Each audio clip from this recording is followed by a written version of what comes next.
નમસ્તે બધા લોકોને. By profession I am chartered accountant, CA છું. ગવર્મેન્ટ ઓફ ગુજરાતમાં જોબ છે મારી, અને આર્ટ ઓફ લિવિંગમાં મેડિટેશન પ્રાણાયામનો ટીચર છું. ગૌપાલનનો પણ ટીચર છું, ગાયોને કેવી રીતે રાખવી.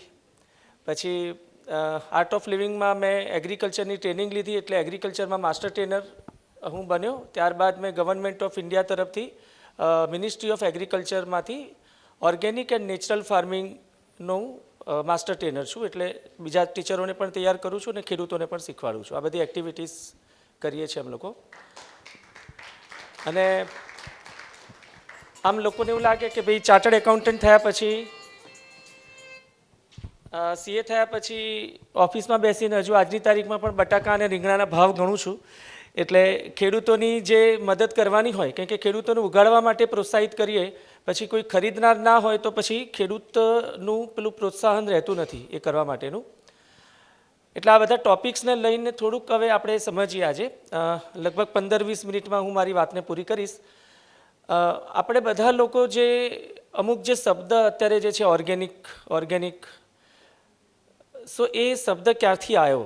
તો વી have to go little bit back. First of all, agriculture જે છે, જે ખેતી જે છે, તે ઇન્ડિયાનું મેઇન હેરિટેજ છે. It is the backbone of our country. એક આર્થિક રીતે એગ્રીકલ્ચર માટે આપણું એક હિન્દુ ધર્મ અને આપણો દેશ જ એક એવો છે કે જેની અંદર ઋષિમુનિઓએ એના ઉપર ગ્રંથો લખેલા છે. બાકી કોઈ ધર્મની અંદર મેં એગ્રીકલ્ચરના વિશે કોઈ પુસ્તકો જોયેલા નથી. એટલે મહર્ષિ વેદવ્યાસના પિતા પરાશર મુનિ, એમણે કૃષિ પરાશર ગ્રંથ લખેલો હતો. કૃષિ પરાશર એટલે થોડીક વંશાવલીને બીજું બધું હું ગો થ્રુ કરવા માટે એક સાથે પહેલાં હું બોલી જાઉં, પછી બતાવી દઈશ તમને. તો ઋષિ પરાશરે જ્યારે ગ્રંથ લખ્યો, એમાં કૃષિ પરાશરે એવું લખ્યું કે ઘણી બધી એક્ટિવિટીઝ કરવા માટે અને સોઇલની ફર્ટિલિટીને સાચવવા માટે વી નીડ ટુ એડ કાઉડંગ, એટલે ગાયનું ગોબરનો ઉપયોગ કરીને કરવાનું. કારણ કે ગોમય વસતે લક્ષ્મી કહેવામાં આવે છે. ઘણા બધા કમ્પાઉન્ડ એવા છે એની અંદર કે ગાયના ગોબરની અંદર એટલી બધી ગુણવત્તા છે કે જમીનને નર્ચર કરે છે. નાવ આ બધી ટેકનિકથી ખેતી થતી વંશ પરંપરાગત પ્રમાણે આપણા બાપ દાદાઓમાં આવી, એ લોકોએ આપણને શીખવાડ્યું. અને 1940 અને 1950ની વચ્ચે 1940 અને 50ના દશકમાં Albert Howard came to India to break our agriculture system. અને એમણે અમુક વસ્તુ ચેક કરી કે આ લોકોને તો મોનોકલ્ચર તો છે જ નહીં. મોનોકલ્ચર ઇન ધ સેન્સ આખા ખેતરમાં ઘઉં જ ઉગાડવાના, દાળ નહીં ઉગાડવાની, પલ્સીસ નહીં ઉગાડવાની. ઇન્ડિયામાં એવું નથી. એમ ઇન્ડિયામાં કેવું હતું કે લેગ્યુમિનસ પ્લાન્ટ, એટલે જે તેલીબિયાવાળા જેમાંથી ઓઇલ નીકળતું હોય એવા પ્લાન્ટ્સની જોડે ઘઉં ઉગાડવામાં આવે. તો ઘઉંને નાઇટ્રોજન ક્યાંથી મળશે?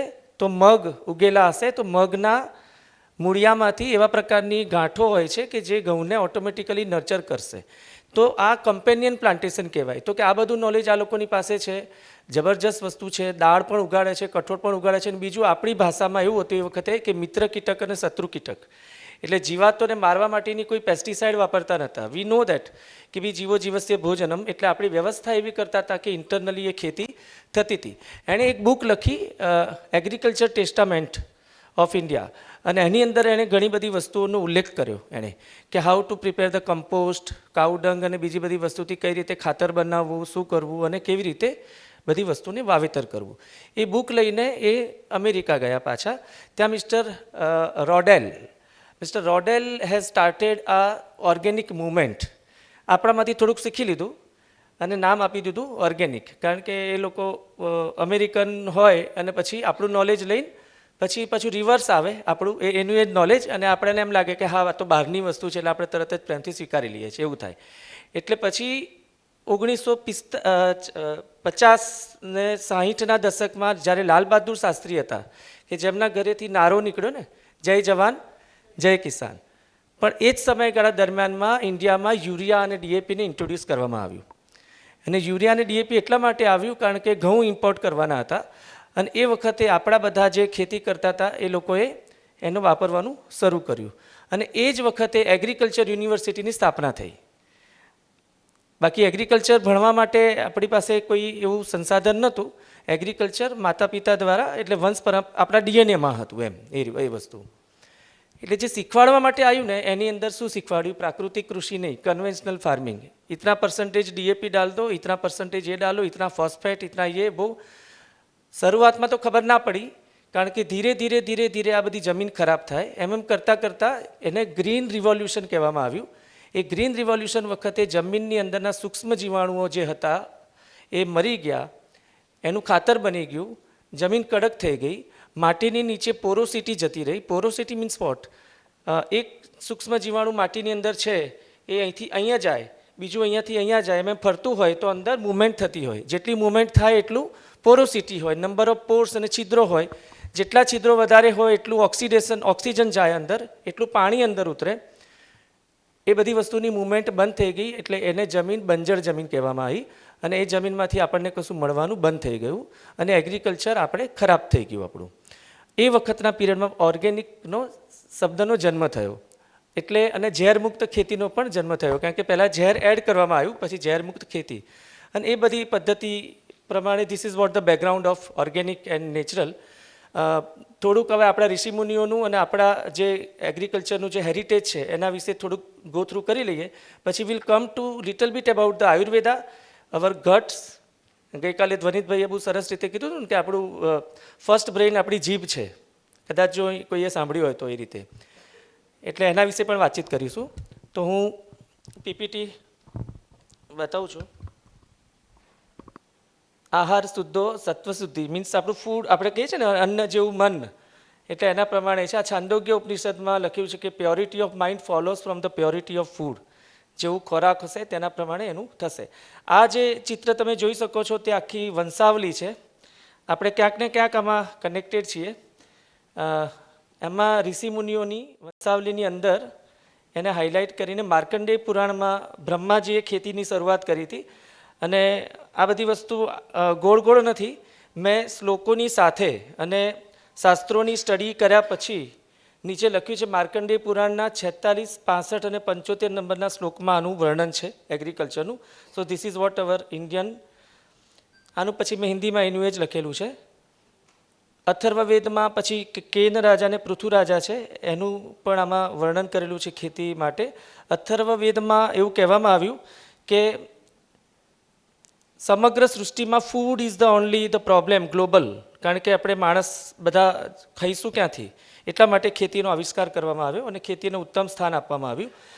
આ ઋષિમુનિઓ દ્વારા આપેલી વસ્તુ છે. કશ્યપ મુનિએ કશ્યપ કૃષિ લખ્યું, કૃષિ ગીતા પરશુરામે લખી, અને બૃહદ કૃષિ પરાશર એ એમણે પરાશર મુનિએ લખ્યું. આ બધા શ્લોકો છે, થોડું રેફરન્સ છે એના. આ પોઈન્ટ થોડોક સમજવા જેવો છે, કારણ કે this is very beautifully mentioned. એક જે તમે ચિત્ર જોઈ રહ્યા છો અહીં સાઈડમાં, it is a ecological. See what human being is doing. માણસ પોતાની જાતને બહુ જ હોશિયાર સમજે છે અને બીજા બધાને નીચે ગણે છે. એટલે આમાં તમે જોઈ શકશો એ ચિત્રમાં કે ઉપર સૌથી પહેલાં પુરુષ પ્રધાન છે, નીચે લેડી છે, પછી બધા મોટા પ્રાણીઓને દબાઈ રાખેલા છે, એની નીચે બીજા છે, અને સૌથી નીચે સૂક્ષ્મ જીવાણુ છે કે જેને આપણે અવગણના કરીએ છીએ, જોતા જ નથી એમ. સો આ રીતે નહીં થાય, ખેતી પણ નહીં થાય અને જીવી પણ નહીં શકાય આ રીતે. તો તમે આમાં જોશો તો ઇકોલોજિકલ એ તમે જોયું હશે તો બધાનું સમન્વય કરીને કરેલું છે. તો વી have to maintain the biodiversity. સૂક્ષ્મ જીવાણુઓનું પણ ધ્યાન રાખવું પડે અને આપણી સાથે રહેતા દરેક લોકોનું પણ ધ્યાન રાખીને કરવાથી થાય છે. That is considered as a democratic, holistic, sustainable, compassionate. હવે આ જે શ્લોક છે એ યજુર્વેદનો શ્લોક છે. એ શ્લોક એવું કહે છે કે પૃથ્વીની હિંસા નહીં કરો તમે, નહીં તો પૃથ્વીની હિંસા કરશો તો એક દિવસ તમે પણ જતા રહેશો. એ સાંભળીએ, જો આમાં સ્પીકર સાથે કનેક્ટેડ હશે તો છે.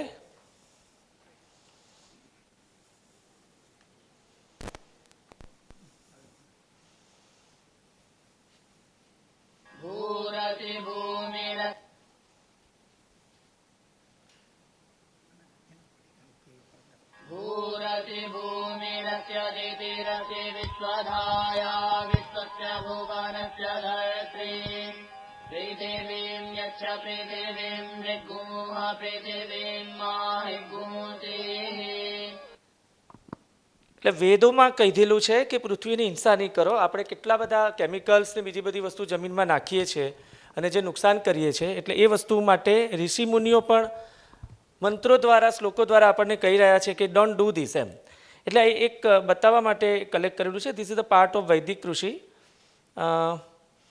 ત્યારબાદ જોવા જઈએ તો આ મેં તમને વાતચીત કરી તે 1937માં સર આલ્બર્ટ હેવર્ડ હેઝ કમ અને ધેર આફ્ટર એણે આ બધી પથારી ફેરવી, આપણી ભાષામાં કહીએ તો એ થયું. He has written the book of an agriculture testament અને એ મળી જશે અત્યારે પણ. અને એના બુકમાંથી થોડોક બેઝ ઉઠાવી લીધો અને they have started there an agriculture testament book, Albert Howard, and then Rodel the book, compostingની બુક લખી. હવે નાવ ફોરેન કન્ટ્રીઝમાં તો છે નહીં ગાયો આપણી દેશી, એટલે ત્યાં જે અવેલેબલ હોય એનાથી કમ્પોસ્ટિંગની પ્રક્રિયા કરી અને વી નો દેટ કે બી હું કમ્પોસ્ટ વાપરું છું એમ. કમ્પોસ્ટનેથી આપણે ખાતર, ગાયનું છાણિયું ખાતર વાપરવાનું છે. ભેંસનું હોય તો પણ ચાલે, પણ ભેંસની અંદર એટલા કમ્પોનન્ટ્સ નથી હોતા જેટલા ગાયની અંદર હોય છે, અને એમાં પણ દેશી ગાય જોઈએ. ધીસ ઇઝ વૈદિકમાં, આમાં પણ શ્લોકો દ્વારા કિસાનને ઉત્તમ કીધેલો છે, ઉત્તમ કૃષિની વાતચીત કરેલી છે, તેના વિશે છે. હા, હવે આમાં બીજ રોપવાની પણ પદ્ધતિ કીધેલી છે કે તમારે, આપણે શું છે કે ખેડૂતો આમાં કરીને બીજ ફેંકી દેતા હોય છે, એવું નથી હોતા, એ જીવ છે. તો એમાં એને બહુ સરસ રીતે વર્ણન કરેલું હોય છે કે કુંવારી છોકરી હોય કાં તો ઘરની પુત્રવધુ હોય કે ગમે તે, એના હાથે તમે સારા દિવસે, સારા મુહૂર્તમાં બીજનું રોપણ કરાવડાવો, કારણ કે એમાંથી નવું ઉગવાનું છે. તો રિસ્પેક્ટફુલી થાય, because it is a energy. If I will give you roti કે લે ખા, તો તમે ખાશો એ રીતે? You will not eat it. એને રિસ્પેક્ટપૂર્વક એનું સંવર્ધન કરવાનું હોય. તો એના વિશે પણ વેદોની અંદર લખેલું છે કે બીજાને નહીં આપી દેવાનું, જેવી તેવી વ્યક્તિઓના હાથે ખેતી નહીં થવા દેવાની એમ. સો બીજું એક જે કહેવાનું છે તે આમાં એક સરસ છે. અત્યારે મિલેટનું ચક્કર બહુ ચાલ્યું છે, મિલેટ. આ શ્લોક સાંભળીએ પછી હું કહું એમાં શું છે. આ રુદ્રીનો શ્લોક છે. દેવાયશ્ચ મે યવાશ્ચ મે માશાશ્ચ મે તેલાશ્ચ મે મુદ્ગાશ્ચ મે ખલ્વાશ્ચ મે પ્રિયંગવશ્ચ મે અણવશ્ચ મે શ્યામાકાશ્ચ મે નીવારાશ્ચ મે ગોધૂમાશ્ચ મે મથુરાશ્ચ મે યજ્ઞેન કલ્પન્તામ. યજુર્વેદનો બરોબર છે ને? હા, રુદ્રીનો શ્લોક છે, રાઈટ. એ મારી સિસ્ટર છે એટલે રુદ્રી આખી કંઠસ્થ છે, રુદ્ર પૂજા. આમાં 12 ધાનના નામ કીધેલા છે. કેટલા ધાન? આપણે જનરલી કેટલા બોલીએ છીએ? 7. 7 ધાન કદાચ ખબર હશે ને. એમાં 12મા ધાનમાં 11મું ધાન ઘઉં છે. આમાં કોઈ મિલેટ નથી. R you getting this? આમાં કોઈ મિલેટ નથી. અત્યારે આપણે મિલેટ કરી રહ્યા છીએ. ઓરિજિનલી મિલેટ એ પશુઓનો ખોરાક છે, આદિવાસીઓનો ખોરાક છે. અને જે મિલેટ આપણા શરીરમાં એન્ટર થાય એટલે ક્ષુરતા આવે. ક્ષુરતા એટલે એ શરીરને વૃદ્ધત્વ તરફ ઝડપથી લઈ જાય. હા, થોડું ઘણું ક્યારેક તમે ખાઓ, રાગી છે કે ઉપવાસના દિવસે તમે રાજગરો કે મોરૈયો, એ બર્નયાર્ડ મિલેટ આપણે ખાઈએ છીએ, એનાથી બધા રોગો પણ મટી જતા હોય. પણ એની ઉપર અતિશય તૂટી પડવાથી પણ કશું થવાનું નથી. ગોધુમાસ ચમે એટલે ઘઉં મને આપો, એવું ઈશ્વર પાસે, શિવજીની પાસેથી માગી રહ્યા છીએ. એટલે ઘઉં આપણા પોતાના છે. થોડુંક આગળ હું બતાવીશ હમણાં કે કઈ રીતે કઈ ધાતુ સાથે આપણું સીધું અનાજનું કનેક્શન છે.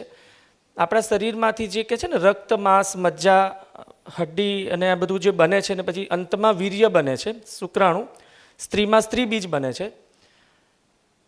જેવી ખોરાકની ક્વોલિટી એવું તમારું શરીર. એટલા માટે આપના જોયું હશે કે since last 10 to 15 years infertility વધી ગઈ છે લોકોમાં. બુદ્ધિમાં પણ પ્રોબ્લેમ છે, કારણ કે જેવું અન્ન એવું મન, રાઈટ. જે વસ્તુ આપણે ષડરસ, જે 6 સ્વાદ જોઈએ આપણે, કે કયા 6 સ્વાદ હોય છે આપણે ખબર છે? ખાટો, તીખો, ગળ્યો, ખારો, તુરો, કડવો, રાઈટ. ધીસ 6 એ 6 સ્વાદ માટેના આપણા શરીરની અંદર ગટ માઇક્રોબ્સ હોય છે. એ ગટ માઇક્રોબ્સને ખબર પડી જાય છે અને એનું કનેક્શન સીધું જ ન્યુરોન સાથે, બ્રેન સાથે હોય છે. એટલે જલેબી તળાતી હોય તો ખબર પડે કે આ જલેબી છે, એટલે એને પચાવવા માટે પાચક રસો તરત જ તૈયાર થઈ જાય. પણ જ્યારે જંક ફૂડ થઈ જાય ત્યારે ઇટ બીકમ્સ કન્ફ્યુઝડ. એને ખબર નથી પડતી કે આને મારે ખાવાનું છે, નથી ખાવાનું, શું કરવાનું છે. કદાચ એને છોડી પણ દેશે અને એ ધીરે ધીરે બધા પછી કાર્સિનોજેનિક પણ હોય. અમુક વસ્તુ ફ્રી રેડિકલ્સ પણ પેદા થાય શરીરની અંદર અને કેન્સરનું કારણ પણ બને. કારણ કે અગેન એન્ડ અગેન ફ્રાય કરેલી, ગરમ કરેલી વસ્તુ તમે ખાઓ છો. અતિશય કાચું પણ ના ખવાય. આપણે હવે ફૂડની વાત કરીએ છીએ. અતિશય કાચું પણ ના ખવાય. તો કાચું ખાવાથી શું થાય છે કે આપણા શરીરમાં સેલ્યુલોઝ, ડૉક્ટર સાહેબ બધા બેઠા છે અહીંયા, એટલે હું તો સીએ છું, મને એટલી ખબર નથી, પણ થોડું ઘણું નોલેજ રાખીને આપણે વાતચીત કરીએ. તો પાચન કરવા માટેની જે પ્રક્રિયા હોય એમાં થોડોક રાંધેલો ખોરાક હોય તો ઝડપથી આપણને પચે. ગાય હોય તો ગાયને ના ખવડાવાય રાંધેલો ખોરાક. ગાયને કેટલા આંતરડા, કેટલા પેટ હોય છે ખબર છે? 4 પેટ હોય છે. એમાં પહેલું રોમેન હોય છે. એટલે આપણે ઉત્તરાયણના દિવસે પુણ્ય કરવાની બદલે કદાચ નુકસાન બી કરી દઈએ છીએ ને ગાય માતાઓ મરી પણ જાય છે. અને ભાત ને લાડવો કે ભાખરી એવું બધું ના ખવડાવાય, કારણ કે તરત જ એ પચી જાય ને ટોક્સિસિટી વધારે, એટલે ગાયનું નુકસાન પણ થાય છે. આપણે થોડોક રાંધેલો ખોરાક ખાવો જોઈએ. હવે જે વસ્તુ તમે આપો છો એટલે it is ahuti, you are giving it. તો જઠરાગ્નિ આપણી કહેવાય છે, જઠરાગ્નિ એ એને પાચન કરે છે. પાચન કરવા માટે તમે ઠંડી થયેલી વસ્તુને ફરીથી ગરમ કરો છો, એટલે 2 વખતે તમે અગ્નિ સંસ્કાર એના કરી દીધા. તો then it becomes a carcinogenic, problematic. એ તમને કશું ગુણધર્મ આપશે નહીં. અત્યારે કશું નહીં થાય, પણ ધીરે ધીરે ધીરે ધીરે it will create a problem to your body. એટલે આ થોડીક એના વિશેની વસ્તુ છે. આ બંધ કરીને આપણે આગળ એટલે વૈદિક કૃષિની અંદર પ્રૂફ સાથે બધું વસ્તુઓ બતાવેલી છે. એમાં વૈદિક કૃષિમાં યજ્ઞનું પણ મહત્ત્વ છે કે દિશાઓ અને સુગંધ આપણને ક્યાંથી મળે છે. તો સુગંધ જે આવે છે ને, ગુગળનો ધૂપ આપણે કરીએ. હું આજે ધૂપ પણ લેતો આવ્યો છું, સ્ટોર ઉપર છે અમારી પાસે. કોરોનાના કાળમાં થોડોક સમય પણ મળ્યો હતો. એ વખતે અમે લોકોએ એક ધૂપ ચરક સંહિતા આધારિત બનાવ્યો હતો. પલંગ કસાદી ધૂપ એનું નામ આપેલું હતું ચરક સંહિતામાં. એ ધૂપની અંદર ઘણી બધી વનસ્પતિઓ સાથે બનાવેલો છે અને પછી એનું સ્લોગન આપ્યું હતું કે 100 દવા 1 હવા. મીન્સ આપણે કેટલો બધો શ્વાસ લઈએ છીએ જેની અંદર એટલા બધા બેક્ટેરિયા આવી જતા હોય છે, એના કારણે પ્રોબ્લેમ થાય.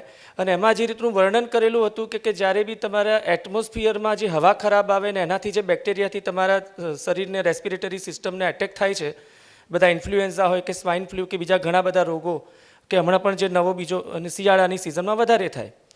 તો એ બધી વસ્તુનાથી બચવા માટે એકલી દવાઓ લેવી કે પછી આપણે કંઈક બીજું કંઈક ચરક સંહિતામાં ઋષિમુનિએ કંઈક કીધેલું હશે. એટલે એ ઉત્સુકતાપૂર્વક મેં જોયું. એમાં ધૂપકલ્પ નામનું આખું ચેપ્ટર છે. એની અંદર પલંગ કસાદી ધૂપ વિશે વર્ણન કરેલું હતું. અને કોઇન્સિડન્ટલી એવું બન્યું કે WHO આખું વ્હાઇટ પેપર બહાર પાડ્યું અને એની અંદર આ ધૂપ વિશે એમને માહિતી લખી અને લોકો એનું યુઝ પણ કરવા માંડ્યા. તો આ બધી વસ્તુ આપણા વેદોમાં લખેલી છે. આનાથી કનેક્ટ થઈને જ આપણે આગળ વધી શકીએ. અને પ્રાકૃતિક કૃષિના આ બેનિફિટ છે કે કેમિકલ ફાર્મિંગમાં માટીનું કોઈ ધ્યાન નથી, સૂક્ષ્મ જીવાણુનું ધ્યાન નથી રાખવામાં આવતું. ઓર્ગેનિક ફાર્મિંગમાં, જૈવિક ખેતીમાં જમીનને સુધારવાવાળી છે. બાકી પ્રાકૃતિક કૃષિ સર્વોત્તમ ખેતી છે. એ આનો પોઈન્ટ છે. હવે ઓર્ગેનિકની વાત કરું તો સૌથી પહેલાં આ એક સ્ટેટમેન્ટ હું તમને બતાવવા માગું છું. આ તમે જોઈ શકો છો. What is this? ડૉક્ટર છે એટલે વાંધો નહીં આવે, અહીંયા એ લોકોને ખ્યાલ આવશે. This is really eye opener things. You have to see this, you have to understand. આમાં શું લખ્યું છે? Maximum residue limits of insecticides. શેમાં? In organic food. તમને ખ્યાલ આવે છે શું કહેવા માગે છે તે? આનો મતલબ એમ થાય, આ જે લિસ્ટ છે આમાં સાઈડમાં પર્સન્ટેજ લખેલા છે અને લિમિટ લખેલી છે કે આટલા પર્સન્ટેજ સુધી હશે. કેટલા? 127 છે MRL રેકમેન્ડેડ. આનો મતલબ એમ છે કે આટલા બધા કેમિકલ્સ જે છે એટલા તમારા ઓર્ગેનિક ફૂડમાં હોય તો ચાલશે. Because it is a residue limit છે, પરમિસિબલ લિમિટ છે, ચાલશે. એવું કોણ કહે છે? ઓર્ગેનિક્સના નોર્મ્સ બનાવવાવાળા. તો વી હેવ ટુ ફોલો અવર ઋષિમિની ઓર અવર જે આ બધા રૂલ્સ બનાવે છે એને ફોલો કરવું જોઈએ. કાર્સિનોજેનિક તો છે જ આ બધી વસ્તુ, પણ ઓર્ગેનિક ફૂડમાં એની લિમિટ આપી દીધી છે કે આટલી લિમિટ સુધી હશે તો ચાલશે એમ કરીને. એટલે ટુડેઝ ટોપિક ઇઝ અન્નમ બ્રહ્મ beyond organic. We are talking about the beyond organic. ઘણી બધી વસ્તુ ઓર્ગેનિકના નામે આપણે કહીએ છીએ, પણ એ નથી. નેચરલ પ્રોડક્ટ્સ આપણે ખાવી જોઈએ. આમાં સૌથી પહેલાં અન્નૈ બ્રહ્મ એવું કહેવામાં આવે છે કે આપણું સૌથી પહેલાં જે જાત કર્મ કરીએ એમાં કંઈક એને મગનું પાણી કાં તો મધ કે એવું કશું પીવડાવીએ, પછી અનાજ ધીરે ધીરે ખાવાનું શરૂ કરે. તો આપણે ઘઉં આપણા બેઝિક વસ્તુ છે જે નિત્ય સેવન કરવું જોઈએ. નંબર 1 ઘઉંનું. બીજું ચોખા. ચોખામાં આપણે અક્ષતામ સમર્પયામી કહીએ છીએ, તો ચોખા પણ આપણે લેવા જોઈએ, રેગ્યુલર કોર્સમાં ખાવા જ જોઈએ. એનાથી કશું જ કોઈને કશું ખરાબ નથી થતું. કોઈની તબિયત ખરાબ હોય તો એમને એમ કહેવામાં આવે કે થોડા ખીચડી કે તમે ખાઈ લો, એ હલકો ખોરાક છે. એટલે ચોખા આપણું સ્ટેપલ ફૂડ છે, એ લેવા જોઈએ. બીજું મધ લેવું જોઈએ. Honey is really very good.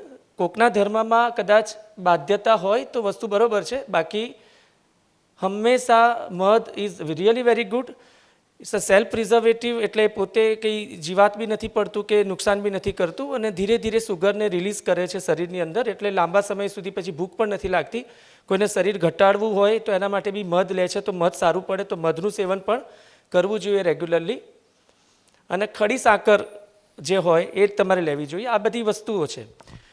અને ચારવાક મુનિ એવું કહ્યું હતું કે ઋણમ કૃત્વા ઘૃતમ પીત્વા, એટલે એનો મતલબ શું કે દેવું કરીને બી ઘી પીવું જોઈએ. હવે એ વખતે હજારો વર્ષો પહેલાં પણ ઘી મોંઘું હશે ત્યારે દેવું કરવાની વાત આવી એમ. Are you getting this point? હવે અત્યારે આપણે શું કરીએ કે ભાઈ 2000 રૂપિયામાં ઘી મળતું હોય કે 2200 કે 2500માં મળતું હોય એટલે આપણે તરત જ મગજમાં શંકા થાય. પણ ડોમિનોઝમાંથી પિઝા મંગાવીએ ને 2-2500 ના આવી જાય એમાં વાંધો ના આવે.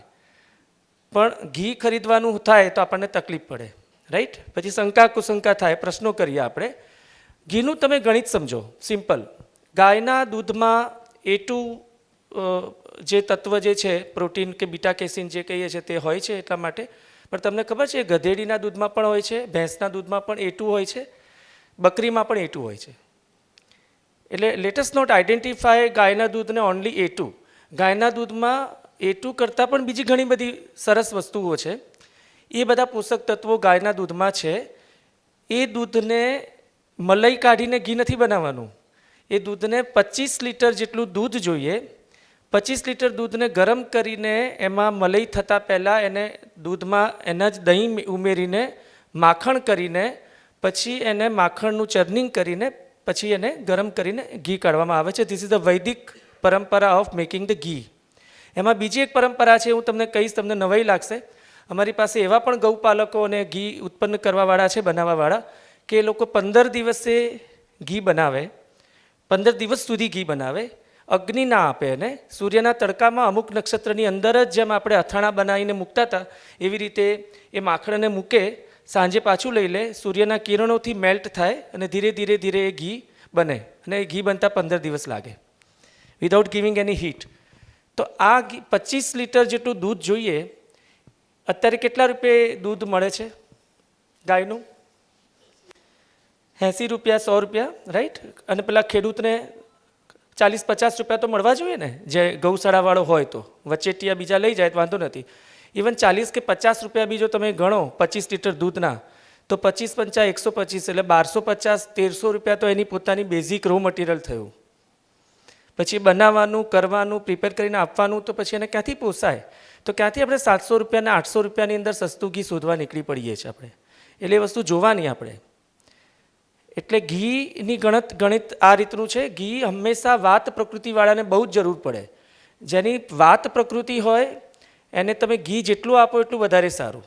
કે જ્યારે તમે આહુતિ આપો છો, વાત પ્રકૃતિ એટલે વાત પિત્ત કફ, ઇટ ઇઝ અવર, એકલો વાયુ પણ નહીં, પણ શું છે વાત પિત્ત, એટલે એ સ્લાઇડ જ હું ચાલુ કરી દઈશ.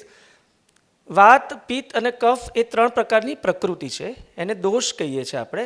અને it's a beauty of Sanskrit કે દોષ એટલે ખરાબ નહીં, પણ એ 2 અલગ અલગ એલિમેન્ટ્સ ભેગા થઈને બનેલી પ્રકૃતિ છે. દરેક લોકોના શરીરમાં પ્રકૃતિ હોય. એ પ્રકૃતિ કદી બદલે નહીં. આપણે પ્રાણ અને પ્રકૃતિ સાથે જાય તેવું કહીએ. એનું એક બેસ્ટ એક્ઝામ્પલ તમને આપું કે તમારા ઘરમાં 3 લોકોને શરદી થઈ હોય, તમે એલોપેથી ડૉક્ટર પાસે જશો તો ત્રણેયની દવા સરખી હશે. તમે આયુર્વેદિક ડૉક્ટર પાસે જશો તો ત્રણેયની દવા જુદી જુદી હોઈ શકશે. ડિસીઝ એક હશે પણ ત્રણેયની દવા અલગ હશે. કેમ? કારણ કે તમારી પ્રકૃતિને અનુસાર જ તમને દવા અપાય. અત્યારે શું થયું છે કે ડૉક્ટર અને પેશન્ટનો જે સમય છે ને બહુ જ કલાકોમાંથી મિનિટોમાં અને મિનિટોમાંથી સેકન્ડોમાં થઈ ગયો છે. કે ડૉક્ટરોને ત્યાં લાંબી લાઈન લાગતી હોય છે. એટલે પ્રિસ્ક્રિપ્શન બેઝ અને રિપોર્ટ બેઝ જ્યારે એનાલિસિસ થાય, ઇટ ઇઝ ક્રિએટિંગ અ હેવોક. કારણ કે જ્યાં સુધી હું તમારી પ્રકૃતિને જાણું નહીં, તમને સમજું નહીં, ત્યાં સુધી how can I say that કે ભાઈ તમારે આ દવાથી તમને મટી જશે. તે રીતે તમને અમુક વસ્તુથી તમને નથી જ મટવાનું, અમુક વસ્તુ તમારી વિપરીત જ થવાની છે. તમારી પિત્ત પ્રકૃતિ હોય તો તમને ભૂખ ઝડપથી લાગે, તમે શોર્ટ ટેમ્પર હો, તમને ગુસ્સો આવે તો તમે મીઠાઈ પણ ખાઈ શકો, સ્વીટ ખાઈ શકો, તો એનાથી તમારું થોડું પિત્ત શાંત થાય. એવી બધું અલગ અલગ આયુર્વેદાના નીતિ નિયમો છે. તો આયુર્વેદામાં આ બધી વસ્તુ લેવી, ખાવી અને એના પ્રમાણે સિઝન પ્રમાણે આપણી દિનચર્યા અને ઋતુચર્યાને રાખવી. We have to align our body with nature, with sun. સૂર્ય ઉગે એની સાથે આપણે પ્રવૃત્તિ ચાલુ થાય. સૂર્ય આથમે ત્યારે જમવાનું પૂરું થઈ જાય અને એ સિસ્ટમ પ્રમાણે આપણે ચાલીએ. એટલા માટે ઉત્તરાયણ આવે છે. હવે એનર્જી ધીરે ધીરે ક્ષીણ થવાની આપણી. ઉત્તરાયણ સુધી પીક હતી, હવે ધીરે ધીરે ઓછી થવાની. હવે ગરમીનો અહેસાસ પણ આપણને થાય છે.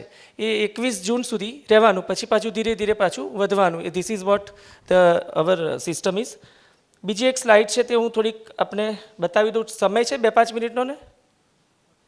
હવે ફૂડ માટે એવું છે કે આ જે ટેસ્ટ છે ને, જે 6 સ્વાદ, એ તમે જોઈ શકશો કે મધુર અને અમ્લ એ કયા પંચમહાભૂતની સાથે સંકળાઈને ટેસ્ટ બનેલો છે. It is this things. એમાંથી કફ અને વાત કોણ બઢાવે છે, વધારે છે, કયો ડોઝ કરે છે, તે આપણે થોડુંક સમજવું પડે શારીરિક પ્રમાણે. આપણે અહીંયા થોડુંક આના પર ફોકસ કરીશું. જે વસ્તુ જ્યારે આપણે ખાઈએ છીએ ને ત્યારે 7 ધાતુ પ્રમાણે આખું શરીરની અંદર રસ છે, રક્ત છે, માંસ છે, મેદ છે, અસ્થિ છે, મજ્જા અને શુક્ર, એટલું બને છે આપણા શરીરમાં.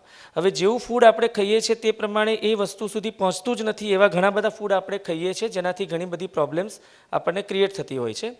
એટલે આપણે જે કંઈ પણ અનાજ ખાઈએ એની પાછળ એનું જોવું પડે કે કઈ રીતનું we are taking the food. Now આમાં ઇનફર્ટિલિટી એટલે છેલ્લું જ્યારે મળે ને એ શું છે, છેલ્લું બીજો આપણા શરીરમાંથી બાળક ઉત્પન્ન થવાની કેપેસિટી, વધારવાની કેપેસિટી છે તે જનરેટિંગ કેપેસિટી જ બંધ થઈ જાય. પછી બુદ્ધિ, અત્યારે તમે જુઓ બાળકોમાં બુદ્ધિ, ઘણા લોકોનું ટેસ્ટ કરાવવા જશો ને તો મંદ બુદ્ધિ ઘણા બધા મળશે તમને, કે કશું મળતું જ નથી. આ બધાનું કનેક્શન આપણા ગટ બેક્ટેરિયા, આપણું શરીર પણ આપણું મજબૂત હોવું જોઈએ, પાચન કરવા માટે આપણી ક્ષમતા હોવી જોઈએ, એ નથી રહેતી. એના કારણે ઘણા બધા રોગ આપણને થતા હોય છે. એટલે સૌથી પહેલાં તો ઘઉં એ ખાવા જોઈએ, ચોખા તો રેગ્યુલરલી ખાવા જોઈએ. પછી શું નહીં ખાવું, તો એમાં નંબર 1 દહીં નહીં ખાવું જોઈએ અને પનીર તો બિલકુલ નહીં ખાવું જોઈએ. દહીં એટલા માટે નહીં ખાવું જોઈએ કારણ કે ક્યારેક દહીં આપણે ખાઈએ તો ઠીક છે, ઇટ્સ ઓકે. આપણામાં ગુજરાતીમાં કહેવત છે કે દહીં મૂળો મોગરીને દહીં, બપોર પછી નહીં. દહીં શું કરે એ તમને કહું કે પહેલાં નાની ઉંમરમાં આપણે જ્યારે સ્કૂલમાં કે કોઈ એક્ઝામ આપવા જાય કે ઇન્ટરવ્યૂ આપવા જાય તો દહીં અને ચીની ખવડાવે અને આપણે એમ કહીએ કે એના માટે નહીં, સુકન માટે એવું કહેતા હતા ને આપણે. તો એ નથી એવું. હકીકતમાં શું થાય કે દહીં તમારા મળને અંદરથી બાંધી રાખે છે. એટલે જે ડરના કારણે જે પોટી થઈ જતી હતી એ રોકાઈ જાય કે એને એક્ઝામ આપવાની છે, પોટી નથી કરવાની છોકરાને. ઇન્ટરવ્યૂ આપતી વખતે ડરી ના જવું જોઈએ. એટલા માટે તમને દહીં અને શક્કર ખવડાવે છે. અત્યારે બી કોઈને ડાયરિયા થઈ ગયા હોય તો દહીંની નીચેનું જે પાણી જેવું હોય થોડુંક લિક્વિડ એ તમે લઈ લો એટલે ઓટોમેટિકલી તમારા ડાયરિયા બંધ થઈ જાય તમારું. એટલે દહીં હંમેશા બંધારણ કરવાનું કરે છે. અને દહીં is not a finest product. દહીં ઇઝ અ ઇન્ટરમિટન્ટ પ્રોડક્ટ. દૂધમાંથી બનાવવામાં આવે છે. અને પનીર તો બિલકુલ નહીં ખાવું જોઈએ. આમ તો જો કે ભાવે છે બધાને, આપણે ખાઈએ છીએ, પણ પનીરની અંદર એને ફાડીને બનાવવામાં આવે છે. જે દૂધ છે એને ફાડવામાં આવે છે એટલે આખું વિકૃત કામ છે. અને 2018માં આખું ઇન્ડિયાની અંદર એનું વેરિફિકેશન કર્યું હતું ને આપણે Maneka Gandhi she was the મિનિસ્ટરમાં હતા હા હા તો ફૂડ એન્ડ ડ્રગ ડિપાર્ટમેન્ટમાંથી એમણે પછી રેડ પાડી હતી અને દેન સી કેલ્ક્યુલેટેડ કે સાલું આખા ઇન્ડિયામાં 5 લાખ ટન જેટલું પનીર બને છે ક્યાંથી એટલું તો દૂધ બી નથી આવતું ધેન દે કેમ ટુ નો કે બહુ જ ગંદી બધી વસ્તુઓથી એ બનાવવામાં આવે છે કેમિકલ્સથી બીજા બધાથી કે જેથી એ ફૂલેલું એવું પનીર જેવું દેખાય તમને એવી બધી વસ્તુ આપણે ખાઈને શરીર પણ આપણું ખરાબ થાય એટલે દહીં બને ત્યાં સુધી ઓછું ખાવું જોઈએ નંબર 1 એક્સ્ટ્રા સોલ્ટ નહીં લેવું જોઈએ સોલ્ટની વાતચીત કરીએ તો અત્યારે બધાનું ચલણ એવું ચાલેલું છે કે તમે સિંધવ નમક ઉપર આપણે વળી ગયા છીએ બધામાં સિંધવ નમક ખાઈએ છીએ પછી એ વ્યક્તિમાં સોડિયમની કમી આવશે સોડિયમ આપણા શરીરમાં બહુ જ જરૂરી છે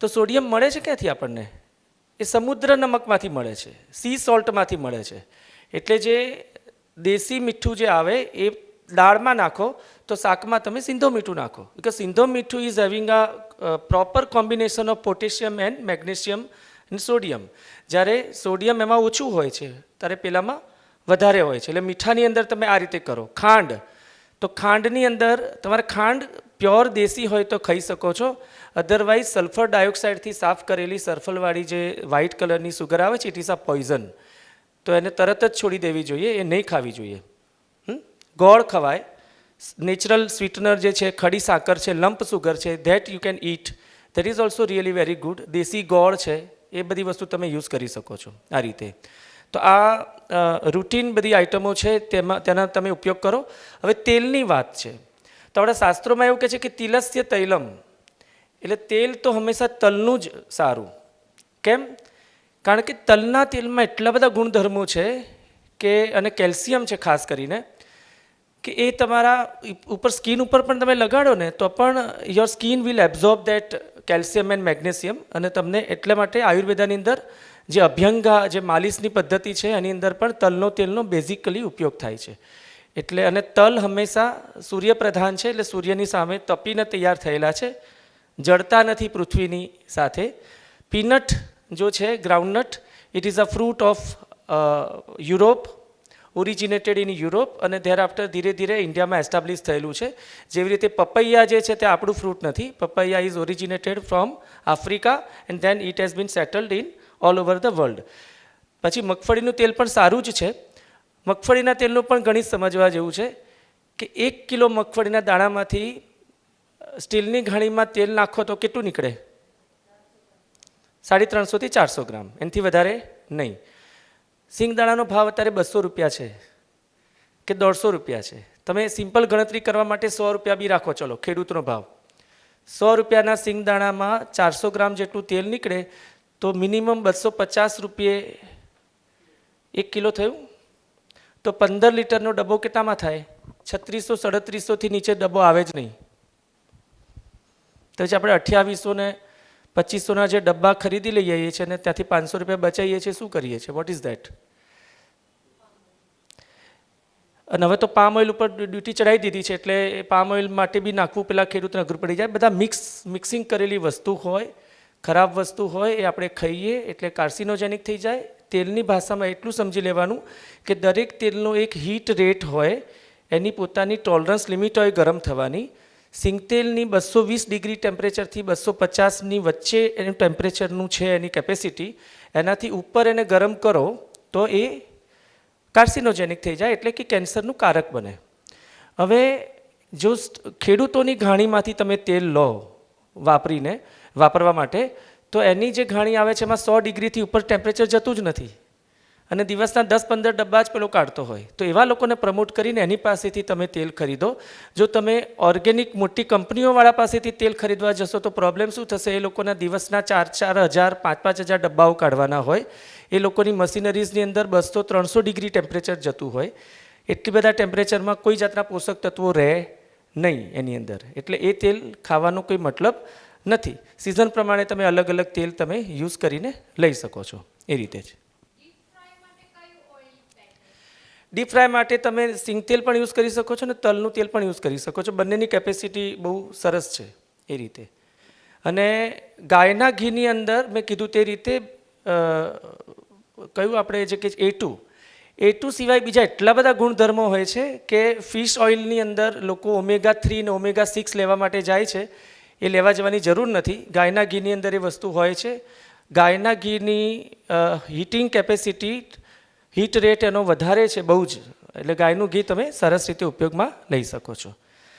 તો હું અત્યારે છે ને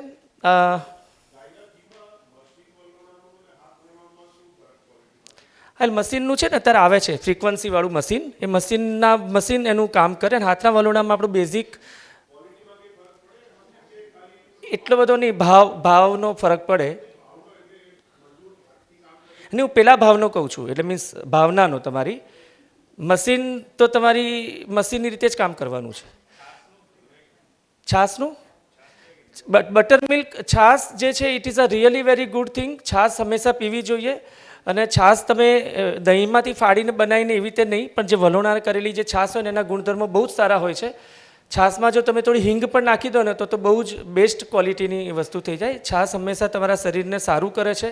અને જો 2 દિવસ જૂની ખાટી છાશ તમે પીશો તો શરીરની અંદરના આંતરડામાં રહેલી જે ગરમી છે અને બહુ જ જે અપચો અને કોન્સ્ટિપેશનને પ્રોબ્લેમ થતો હોય એને પણ બહાર ખેંચી કાઢશે.